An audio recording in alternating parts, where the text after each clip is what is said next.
arrogant and toxic people can make you feel small, cornered, and even question your own worth.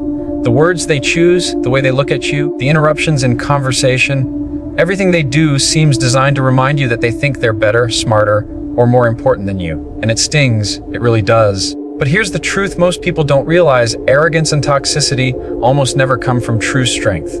They come from insecurity. It might not look like it on the surface, but underneath that arrogance is fear. Underneath that sharp tongue is doubt. Underneath that loud, controlling presence is a quiet whisper in their mind saying, "I'm not enough." And because they can't silence that whisper, they try to drown it out by talking over others, belittling them, or making themselves seem bigger. When you start to look at toxic and arrogant people through that lens, everything changes. Instead of taking their behavior personally, you begin to see it for what it is: a mask. Think about it. Confident people don't need to prove they're confident. Secure people don't need to make you feel small to feel big. Strong people don't waste time tearing others down. But insecure people, they build themselves up by standing on other people's backs. And the sad part is, most of them don't even realize they're doing it. Now, this doesn't excuse their behavior. Being insecure is not a free pass to mistreat others. But it does give you the power to understand what's happening in the moment, so you can choose a response instead of just reacting. Because here's the trap most of us fall into: we react emotionally. When someone is arrogant with us, we snap back. When someone toxic tries to push our buttons, we get defensive. And suddenly, we're not controlling the interaction, they are. They have set the tone, and we've walked right into it. But when you remind yourself, this is not about me, it's about them, you instantly take back the upper hand. Let me give you an example. Imagine you're at work and a coworker constantly talks over you in meetings. Every time you try to share an idea, they cut in with something better. At first, it frustrates you. You think, why don't they respect me? But if you look at it deeper, you might realize that their constant need to interrupt has nothing to do with your idea being unworthy. It's about their fear of not being recognized, not being seen as smart enough. Their arrogance is actually insecurity wearing a suit. So instead of reacting in anger or shutting down, you can respond from a place of calm strength, knowing you're not the problem they're fighting with. Their own reflection is. And here's the beauty of this perspective: when you understand their behavior, you stop carrying their poison inside of you. If you don't filter their arrogance through your own sense of self, it doesn't penetrate you. You can almost step back mentally, as if you're watching a performance. They might be loud, condescending, or dismissive, but you see it for what it is: a performance to hide what they don't want the world to see. And when you know it's a performance, you don't feel the need to play your part in their script. You can choose to walk off stage. Another powerful shift comes when you realize this: arrogant and toxic people often test boundaries. They throw out little jabs to see if you'll take the bait. They make subtle comments to see if they can shake you. And when you bite, when you get angry, when you argue, when you try to prove them wrong, that's when they win. Because that's exactly what they wanted: your energy. Understanding that their behavior as bait stops you from biting. You can look at them and think, I see what you're doing, but you don't get access to my peace today. And here's something even more freeing: sometimes the people who act the most arrogant are the ones who feel the smallest inside. That boss who always reminds you of their title. That family member who constantly criticizes you. That friend who makes every conversation about themselves. Deep down, they are terrified of being overlooked, ignored, or forgotten. They use arrogance as a shield, but inside, they are fragile. Knowing this doesn't make their behavior right, but it does give you perspective. And perspective is power. When you see arrogance as insecurity, you stop asking, what's wrong with me? And you start asking, what pain are they hiding? That small shift changes your entire approach. It doesn't mean you let them walk all over you. It means you stop carrying the burden of their behavior as if it defines your worth. It doesn't. Their arrogance is not a reflection of your value, it's a reflection of their fear. So the next time someone toxic tries to belittle you, remind yourself, this isn't about me, this is about them. And because it's about them, I don't have to take it personally. I don't have to let it ruin my mood, my day, or my confidence.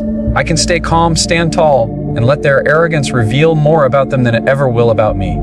That understanding, that simple mindset shift, is the first and most powerful step in responding to arrogant and toxic people. When you're dealing with an arrogant or toxic person, the first thing they're trying to do is push you off balance. That's their game. They want to get under your skin, poke at you, and provoke a reaction that proves they've got control. And let's be honest, most of us have fallen into that trap. Someone insults us and we fire back. Someone raises their voice and we raise ours even louder. Someone tries to embarrass us in front of others and we immediately scramble to defend ourselves. It's human nature to want to fight back, but here's the catch: the moment you let your emotions take over, you've already lost the game. You've stepped right into their trap. Staying calm, Staying grounded, it isn't about ignoring the arrogance or pretending you don't care. It's about choosing not to hand them the steering wheel of your emotions. Think about it this way. If someone can make you angry in 10 seconds, they control you for those 10 seconds. If they can make you lose your cool, they own the moment. But when you stay calm, you hold on to your power. You're not pretending the insult didn't happen. You're not pretending the toxic comment didn't sting. You're just refusing to give them the satisfaction of watching you unravel. Picture this. You're in a meeting and that same arrogant coworker cuts you off again, smirks, and makes a condescending remark about your idea. Everyone at the table looks at you, waiting for your reaction. Now you have a choice. You can snap back, roll your eyes, or try to outwit them in the moment. And maybe you'll feel good for a few seconds, but you've also just confirmed to them that they can control your emotions. Or you can take a breath, stay calm, and respond in a measured, steady tone. Maybe you say, "I'd like to finish my thought, and then I'll listen to your point." No raised voice, no sarcasm, just steady composure. In that moment, you've taken back the room, because while they were trying to stir chaos, you chose order. Calmness frustrates arrogant people more than any insult you could throw at them. Why? Because they thrive on reaction. It's like oxygen for them. They want you to explode so they can point the finger back at you and say, "See, you're the problem." But when you don't give them that oxygen, when you stay composed, they suffocate in their own arrogance. You leave them standing there, waiting for the fight you never give, and that silence, that control, speaks louder than words ever could. Now, I'm not going to lie to you. It's not easy. Staying calm when someone is pushing your buttons is one of the hardest things you'll ever do. It takes practice. It takes discipline. But here's the good news: calmness is like a muscle. The more you use it, the stronger it gets. Every time you choose composure over chaos, you're training yourself to be unshakable. You're building a foundation that no toxic person can easily knock down. Think about the strongest leaders you've seen. Not the loudest, not the ones pounding their fists on the table, but the ones who speak calmly, who never look rattled even in the face of pressure. People follow them because their calmness is contagious. When they stay grounded, it gives others permission to do the same. And you have that same ability even in everyday conversations. Imagine you're dealing with a toxic family member at a holiday dinner. They take a jab at you, something about your job, your choices, maybe even your appearance. Everyone's watching. You could snap back and ruin the mood, or you could take a slow breath, smile, and simply say, "I appreciate your opinion," and then continue with your meal. Inside, maybe it stung, but outside, you showed strength. You showed that their words couldn't shake your foundation. That calm response is not weakness, it's power. It's you saying, "You don't get to decide how I feel today." And here's another layer to this: when you stay calm, you give yourself space to think clearly. Emotional reactions blur your vision. Anger makes you say things you regret. Frustration makes you miss the bigger picture.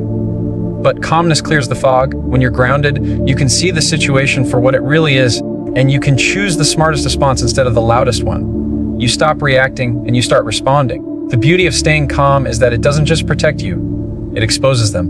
When you're steady and they're flailing, people see the contrast. They see who's truly in control. They see who has maturity and who's drowning in insecurity.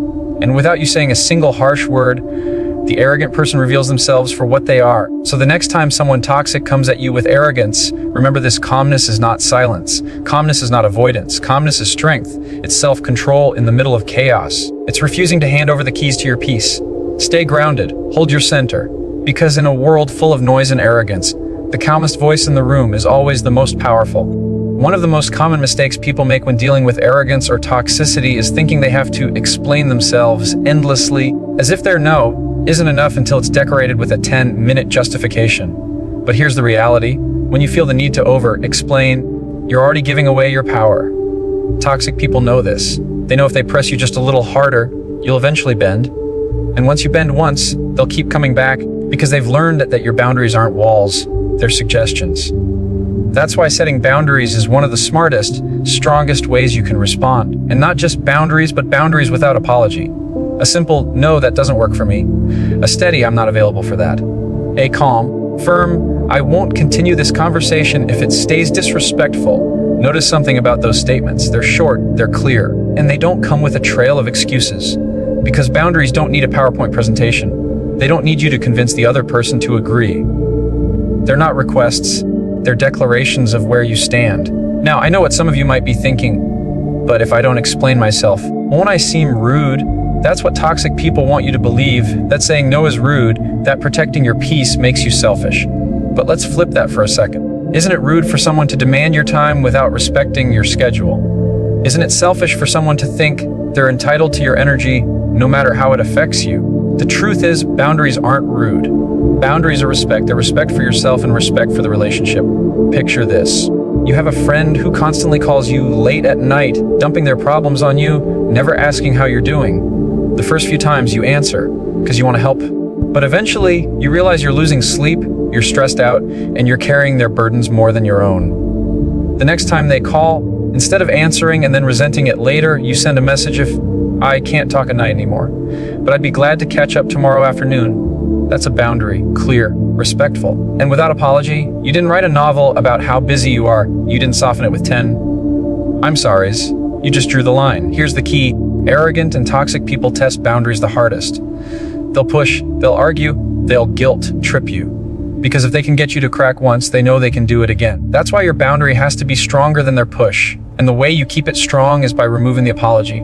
The apology is the crack in the wall. The apology is what tells them, maybe if I push harder, this wall will fall. But when you stand firm, when you say your no and leave it at that, you show them this wall isn't moving. And let's be clear, boundaries are not just about saying no to others, they're about saying yes to yourself. Every time you set a boundary, you're protecting your peace, your energy, your time, your mental health. That's not selfish, that's survival, that's wisdom. Because if you don't set boundaries, life will drain you dry, and arrogant people will be the first ones holding the straw.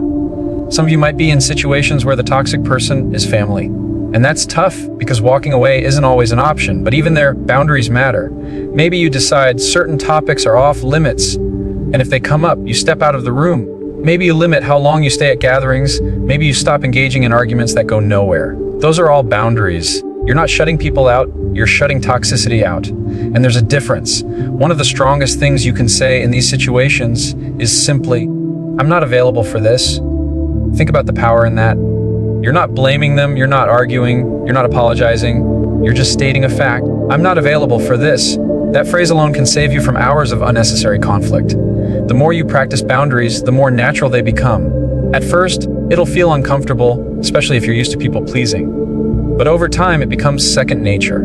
And here's the beautiful part. Once people see that you respect your own boundaries, they'll either adjust to them or remove themselves. And either way, you win. Boundaries aren't about control, they're about clarity. You're not trying to change the arrogant or toxic person. You're simply making clear what you will and will not allow in your space. You can't control their behavior, but you can control your access to it. You can control how much of your life you're willing to hand over. So the next time someone arrogant tries to bulldoze your schedule, guilt trip you into doing something you don't want to do, or push you into a conversation that drains you, remember, you don't owe them an essay, you don't owe them an apology, you owe yourself a boundary. When you draw that line with clarity and confidence, you'll be surprised at how quickly the noise fades. Boundaries aren't the end of relationships, they're the beginning of healthier ones. Because only when you set them clearly, firmly, and without apology do people learn how to treat you. And if they don't like it, that's not your problem, it's theirs. Your responsibility is not to keep arrogant people comfortable. Your responsibility is to keep yourself whole.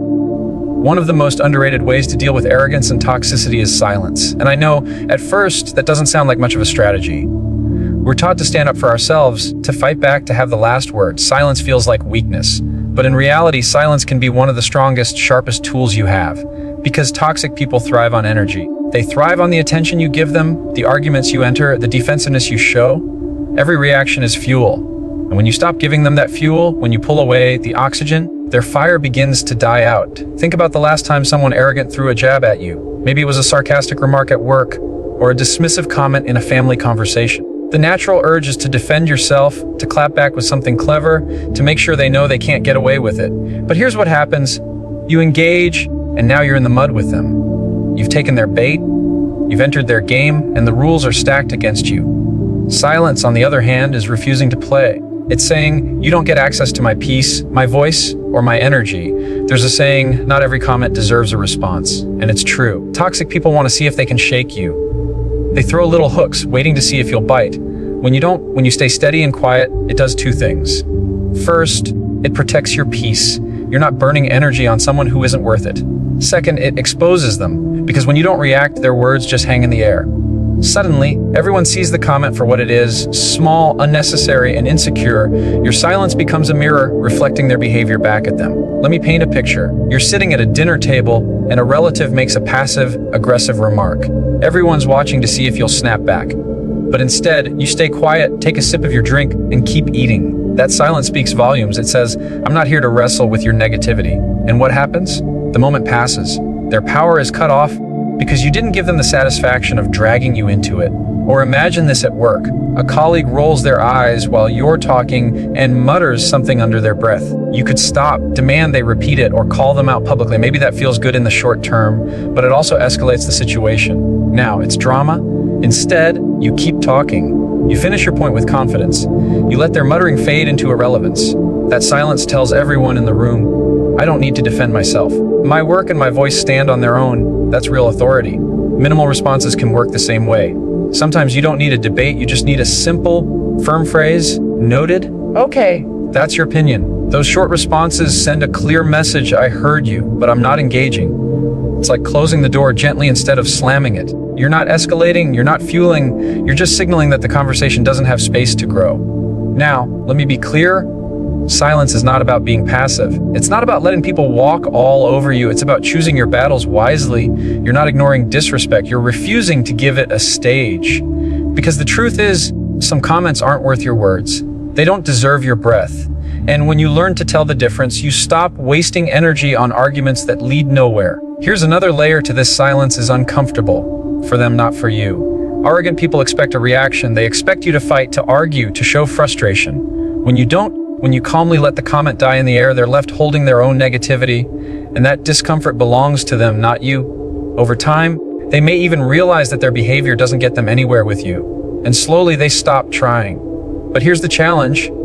You have to be okay with that discomfort yourself. You have to be okay with not having the last word. You have to let go of the need to win every verbal exchange. And that takes strength. It takes more strength to stay silent than to fire back, because silence is self-control, silence is restraint, and silence shows a kind of confidence that arrogance can never touch.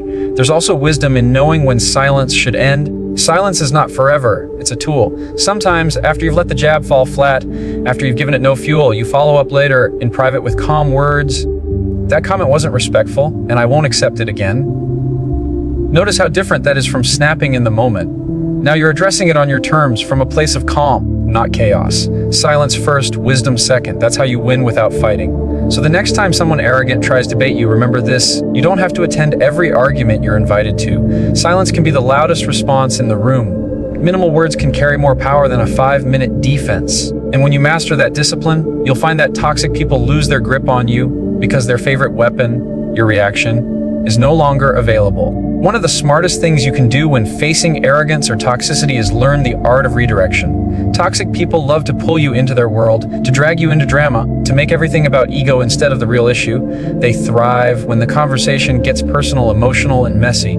That's their comfort zone. But here's the good news: you don't have to live there with them. You can redirect the entire interaction with a few steady words, and suddenly, you're back in control. Redirection isn't about ignoring the problem. It's about refusing to let the problem set the tone. When someone makes a personal jab, instead of defending yourself, you can calmly pivot back to the subject at hand. If they say, "You always mess this up," you don't have to fight over whether you always do anything. You can redirect by saying, "Let's talk about the specific issue we're solving right now. See what just happened?" They wanted to make it personal, but you brought it back to the facts. That's redirection. That's leadership. Think about how many arguments could have been avoided if someone had just refused to take the bait. In relationships, it might sound like this: one partner says, "You never listen to me," in a sharp, accusatory tone. The natural response is defensiveness. "What do you mean I never listen? That's not true." And then the fight spirals. But redirection looks different. You stay calm and say, "I want to understand what you need right now. Can you tell me specifically what you feel I missed?" Instead of drowning in accusations, you've shifted the focus to clarity and solutions. That's the power of redirecting. Confidence is the key here, because if you redirect timidly, the toxic person will just push harder. But when you redirect with calm authority, they realize they can't control the flow of the conversation. Confidence doesn't mean raising your voice. It means staying steady, keeping eye contact, and using clear language that shows you're not shaken. Arrogant people may act loud and forceful, but confidence is quieter than arrogance, and it's much stronger. Let's take a workplace scenario. Imagine your manager says something like, "Honestly, you just don't think things through, do you?" That's a toxic jab. They're not addressing the work, they're attacking you. You could snap back, get defensive, or shut down. But instead, you redirect. What specific part of this project do you feel needs more detail? Now, the conversation has shifted. You've pulled it away from personal criticism and back to professional focus. You've refused to wrestle in the mud. What's powerful about redirection is that it keeps the spotlight where it belongs. Toxic people want the spotlight on your reaction, your anger, your defensiveness, your hurt. But redirection flips the spotlight back on them, back on the facts, back on the issue. And often when you keep dragging things back to the real topic, they get frustrated because drama is their weapon. Without drama, they lose momentum. Redirection also protects your energy. Arrogant people want you to burn out trying to prove yourself right. They'll argue circles around you, bringing up irrelevant points, rehashing old conflicts, shifting blame anywhere but themselves. If you follow them down every rabbit hole, you'll end up exhausted and defeated. But if you calmly redirect each time, let's stay focused on the current issue, you save yourself hours of wasted energy. You're not running after every distraction, you're walking a straight line to the solution. Here's the beautiful part: redirection doesn't just protect you, it teaches others how to treat you. Over time, when people see that you won't get pulled into emotional battles, they stop trying. They learn that if they want to deal with you, they have to deal with you directly, respectfully, and about the facts. And that shift changes entire relationships. Sometimes redirection is as simple as refusing to argue tone and focusing on content. Someone might say, "Why are you being so sensitive?" Instead of defending your sensitivity, you can redirect. Let's talk about the actual issue instead of labels. Other times redirection means refusing to address exaggerations. If they say, "You never help me," instead of fighting over the word never, you redirect. "Tell me one way I can help you right now." That changes the conversation from attack to action. Now, I'm not saying this is easy. Redirection takes practice. It's hard not to bite when someone insults you. It's hard not to get pulled into their storm. But remember this, every time you redirect, you're building the habit of keeping control. And the more you practice it, the more natural it becomes. Eventually, you'll be able to hear the jab, the arrogance, the toxic remark, and instead of reacting, you'll smoothly redirect without even thinking about it. And here's something that might surprise you. Redirection not only helps you, it sometimes helps them. Arrogant or toxic people often don't even realize how much they're spiraling into negativity. By calmly steering the conversation back to facts, you're showing them a healthier way to communicate. They may not thank you, but you've planted a seed, you've modeled respect. And even if they don't change, you've stayed true to yourself. So the next time someone tries to bait you into an argument, remember you don't have to fight on their battlefield. You can build your own. You can redirect with confidence, shift the spotlight back to the issue, and walk away with your dignity intact. Because at the end of the day, arrogance wins when you get emotional, but you win when you stay in control. There comes a point when you realize that not every battle is worth fighting, not every comment is worth answering, and not every person deserves access to your energy. Toxic people will take as much as you allow. They'll drain your time, your emotions, and even your sense of self if you keep letting them. And that's why protecting your energy is one of the smartest, most necessary responses you can give. Because the truth is, your energy is your life. Where it goes, your focus goes. Where your focus goes, your future goes. And if you keep letting arrogant and toxic people drain you, you'll wake up one day realizing you've been building their comfort instead of protecting your peace. Protecting your energy doesn't always mean cutting people off completely. Sometimes it does, but more often it looks like creating space. Space in how much time you give, space in how much attention you offer, space in how much access they get to your emotions. Toxic people want front row seats in your mind. Protecting your energy is about moving them to the back row, or sometimes out of the theater altogether. Here's the hard part. Most of us feel guilty for doing this. We've been conditioned to believe that walking away is weakness, that saying, "I can't do this," is quitting, that choosing distance is selfish. But the truth couldn't be further from that. Protecting your energy isn't selfish, it's survival. You can't pour into others if you're constantly being drained. You can't be the person you're meant to be if you're weighed down by someone else's arrogance, negativity, or chaos. Walking away from toxicity isn't running away. It's choosing to fight smarter by not fighting at all. Imagine you're in a conversation where the other person keeps twisting your words, raising their voice and throwing insults. You've tried staying calm, you've tried redirecting, but it's clear they're not interested in resolution, only in control. At that point, the best response isn't another clever line, it's ending the conversation. "I'm not continuing this if it stays disrespectful." And then you walk away. No dramatic exit, no yelling, no slamming doors, just calm, firm withdrawal of your presence. That's protecting your energy. because sometimes the strongest thing you can say is nothing at all, paired with the decision to leave. Protecting your energy also means recognizing patterns. If someone repeatedly drains you, belittles you, or manipulates you, you don't owe them unlimited chances. Forgiveness doesn't mean access. You can forgive someone in your heart and still choose not to let them back into your daily life. You can wish someone well and still decide that your peace is more valuable than their presence. That's not cruelty, that's wisdom. And here's something powerful to remember. You don't need anyone's permission to protect your energy. You don't have to wait for the toxic person to agree that they're toxic. You don't have to explain why you need space. You don't even need to justify it to others who don't understand. Protecting your energy is your responsibility, and you're the only one who can do it. If you keep waiting for someone else to hand you peace, you'll be waiting forever. Think about your phone for a second. When the battery's low, you don't keep handing it to people who want to scroll through it. You plug it in, you recharge. You protect the little bit of power you have left until it's restored. Why would you treat your own mental and emotional energy with any less care? If you wouldn't let someone drain your phone battery when you need it, why let them drain your soul when you need it even more? And sometimes protecting your energy means making hard choices. It might mean limiting how often you see certain friends. It might mean spending less time with family members who refuse to change. It might mean leaving a job where the environment is built on arrogance and disrespect. Those decisions aren't easy, but they're necessary. Because the longer you stay in places that drain you, the more you lose yourself. And you were not put on this earth to shrink, to be silenced, or to spend your life exhausted by people who refuse to grow. Protecting your energy is also about what you allow into your mind. Toxic people don't just exist in your personal life. They exist online, in media, in the voices you choose to listen to. If your social feeds are full of negativity, arrogance, and comparison, that's energy being drained every day. Protecting yourself might mean unfollowing, muting, or creating distance digitally, just like you would physically. The most freeing part of this truth is that protecting your energy doesn't require a fight. It doesn't require a speech. It requires a decision. A decision that says, I matter enough to step away from what harms me. I matter enough to choose peace over chaos. And once you make that decision, you'll realize something incredible. The world doesn't fall apart when you say no. The toxic person doesn't implode when you create distance. Life goes on, and you get stronger, calmer, freer. So when you're dealing with arrogant and toxic people, remember this: you don't have to win every argument. You don't have to prove every point. You don't have to keep showing up in spaces that drain you. Protect your energy, walk away when you must, limit access when you should. Because your peace, your joy, your future, they are worth more than any toxic person's approval. And the moment you choose to protect your energy, you take back the life they were trying to control. At the end of the day, arrogant and toxic people are everywhere.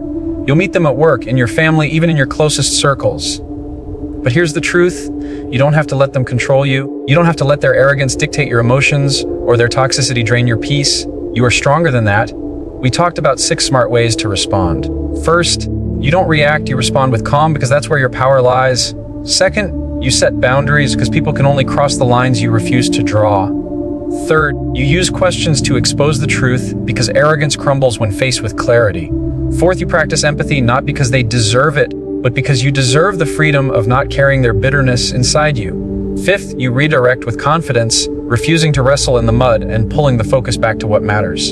And sixth, you protect your energy, because at the end of the day, your peace is worth more than their approval. If you do these 6 things consistently, you'll start to notice something powerful. Toxic people won't disappear, but they'll lose their grip on you. Their words won't stick the way they used to. Their arrogance won't shake you the way it once did. Instead of being pulled into their storm, you'll be the calm in the middle of it. And that's what real strength looks like. So the next time someone tries to bait you, belittle you, or pull you into their drama, remember you always have a choice. You can match their chaos, or you can choose your peace. You can let them drain you, or you can stand firm in your calm, your boundaries, your redirection, your empathy, and your confidence. Because the most powerful response to arrogance isn't shouting louder. It's showing that you don't need their noise to know your worth. The most powerful response to toxicity isn't proving them wrong. It's proving to yourself that you can rise above. And when you do, you don't just protect your peace, you inspire others to do the same. So choose wisely, respond smart, and never forget you're not powerless in the face of arrogance. You are stronger, steadier, and more in control than they'll ever want you to believe.